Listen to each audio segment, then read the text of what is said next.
If you are wondering if we have a memory card slot on the Samsung Galaxy S26 Ultra, then the answer is unfortunately no.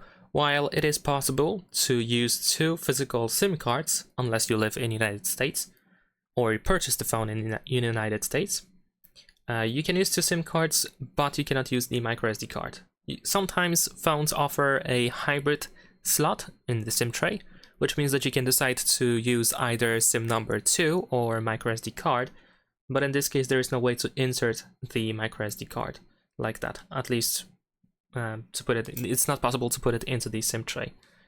And the alternative is of course a memory card reader. So if you have something like this, of course this one is quite huge because it has 3 slots, but you can find memory card reader with microSD card slot only.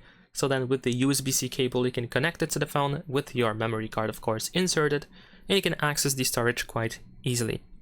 Of course this is really unfortunate tool to use, or just annoying to use I guess, inconvenient, because no one really wants to walk around with something like this connected to their phones. But if you need to transfer something in a given moment, if you want to access some files that you have on your memory card, then of course you can use that temporarily. And that is pretty much it. Leave a like and subscribe.